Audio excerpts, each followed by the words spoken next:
Good morning, Internet. This is Alex the Sudokus, and it is Sunday, the 11th of October 2020, and we have another hard New York Times Sudoku for us today. So let's do it normally and do some slide annotations, starting with ones. So we've got a pair of ones there, we have a pair of ones over here, and a pair of ones down here. So just for anyone who didn't know, Snyder notations is typically where you just pencil mark in two candidates where you can within a cage.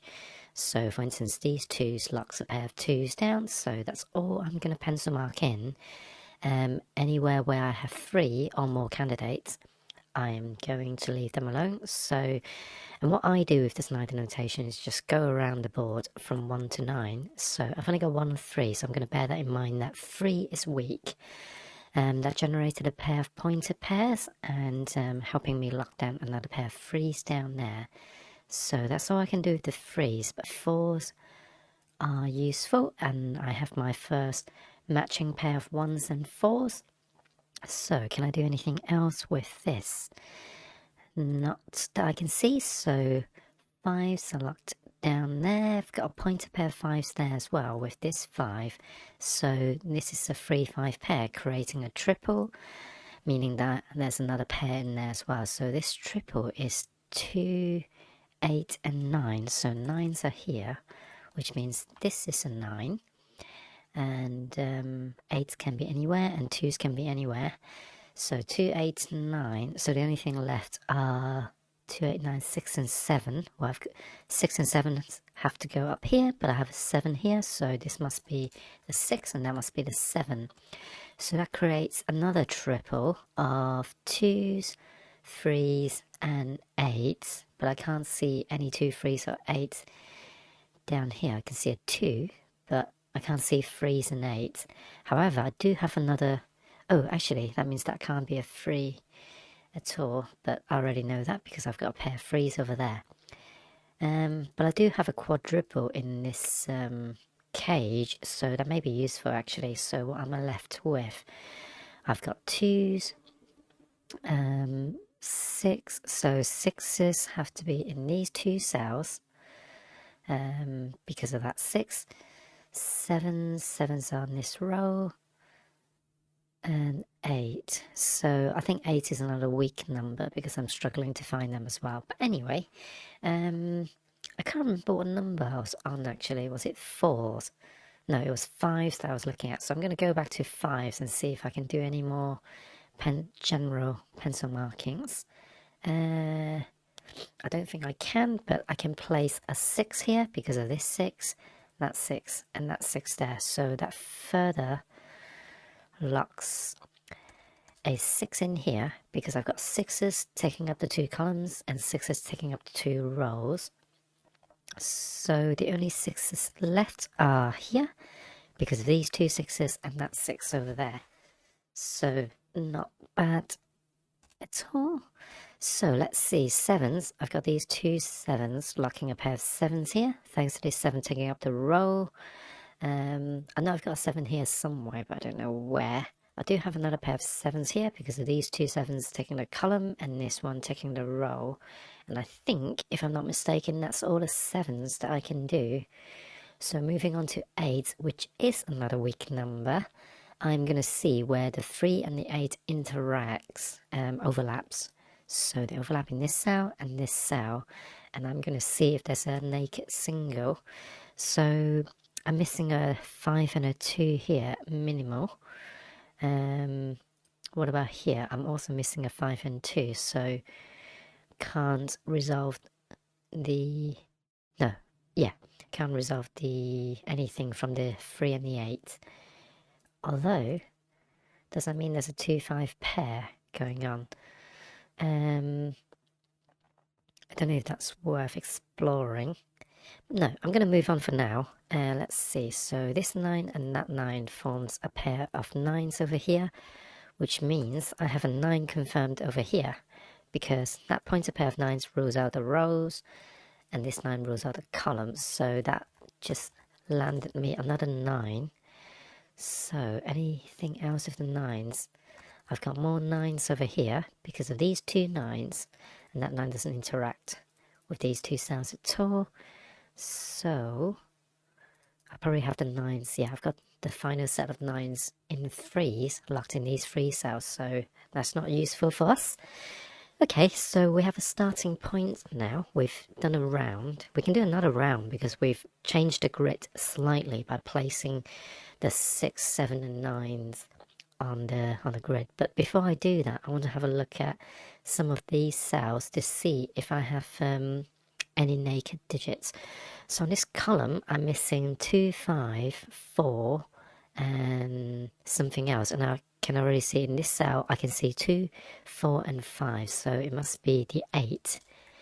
So let's see. So I'm now left with 2, 5, and 4. And I can see 4 and 5 here. So this must be the 2.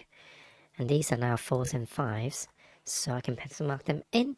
So in this case, I've got a single left now, and it must be an 8. So that tells me I have another pair of 8s down here because these 2 8s kind of took up the columns. Anything else with the 8s? No. So what about this cage? I've only got 4 cells left in the corner, so there's a good chance that if any numbers overlap with them, I'm looking for 2s and 3s, so there are no 2s and 3s at all, so no resolutions there. What about this cage? Looking for 2, 3, 4, and 2, 3, 4, and 1, so can't resolve anything. So maybe it is worth looking at doing another round of notations, but before I do, I have another quadruple here.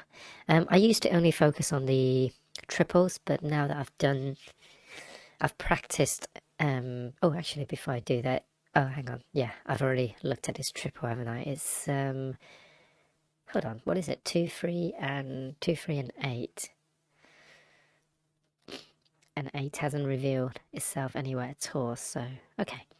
But yeah, I've been practicing doing the hard or medium puzzles with no notations at all, and quite often I've had to look into quadruples basically, so it's kind of helped me improve a little bit. I feel more confident looking at that now. So, but before I do, I'm just going to blow my nose. Wouldn't be an Alex the Sudoku without some form of nose blowing or sneezing or whatchamabop. Okay, so what have we got here? We've got 3, 4, 5, and 2, 3, 4, and 5. So, oh boy, that was really disgusting. Sorry about that. So I can tell you 2 goes in there because I've got 2 here, 2 here, and 2 here. So that forces a 4 over there. So does that 4, yeah, that 4 further forces a pair of, oh no, hold on, I lied. Being blinded there.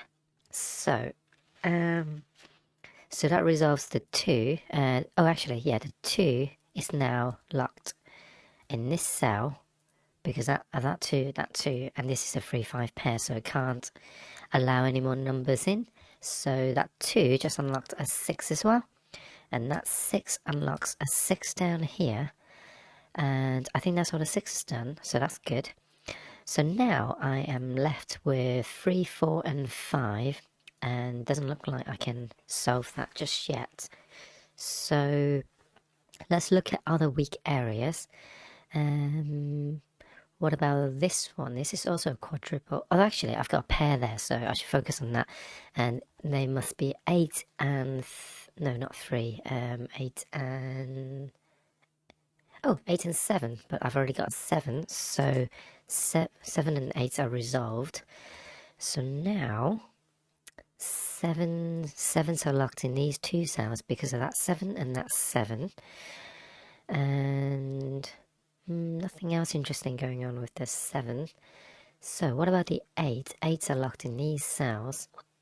So 8 is also locked in here because of that 8 and that 8 down there. So that resolves the 5 and gives me a 2 free pair there, but I have a 2 down there, so that's 3 and 2, and that 2 locks another 2 down here, which resolves the 9, and that 9 locks a pair of 9s over there. So in fact I have a triple of 3, 7 and 9 over here, but I can't tell where the 3 is, so let's leave that for now. But I can tell that this 3 locks a 3 over there, unlocking the 1, and that leaves me a pair of 4s. Well, 4 has to go here because it is 4, and 5. So now I only have 1 digit left, and it is a 6. No, it's an 8. So if that's an 8, then my 8 have to go here on this row, but I've got an 8 taking that column, so that's the 8, which resolves the 7 and 9 thanks to the Snyder notation let chain reaction. Okay, so I've got a triple left in the cage and in the column, but let's see. This has to be 3 and 5 within the cage. That means I've got 3, 5 pair there, so that must be whatever number that doesn't go in there. It must be a 7, and if that's a 7, that erases a 7 over here, so that's another resolution. In fact, this 4 also resolves the 5 and the 4 here. So does that 5 do anything? Yes, it does. It locks a further 5 there because of these 2 5s, and the only 5s left are in here. Okay, so this is, meanwhile, this cell is a 3 on the row, and in the cage I've got an 8, I believe, 8 left. So that resolves the final 8 over there as well. So, and also I've only got 1 number left on these 2 rows. And this one is a 3, and this one is a 2. So that 2 unlocks the 2 up there, and I think that sort of 2's done as well. So this must be a 1 or 4, because those are the only 2 numbers left, and I can't see any 1 or 4s on the column, but I can see a 4 on the row. So 1 and 4 and 1 are resolved. So that means I've got 4 and, what is it? 4 and 3 here, but I can't tell where they are just yet. So that's fine, the pencil mark them in. Meanwhile, I've got only 3, 4, 1, 3 and 5 in here, and they can all go in. They can go in any other spots. So what about this row? I've got a 1 there, so that can't be a 1 anymore. So that locks the last 1 over there as well. So not bad. 7, that's it. That 7 erases that 7 actually. So that's the final 7. This 9 erases, oops, that 9 and resolves the 9 over there as well. So this is a 4 or a 3, but I have a 3 down there, 4 or 3 on the row. So with the 3 there, I can resolve the 4 and the 3 and the 4. So I think that sort of 4's done. So what about 3's? Well, 3 has to go in here, leaving me a 5, a 3, a 5, a 3, and a 5. And that's today's hard New York Times Sudoku with just Snyder notations. So quite an easy one today. Hope that's been interesting or useful. If it was, please leave a like and subscribe, and I shall see you tomorrow. Bye.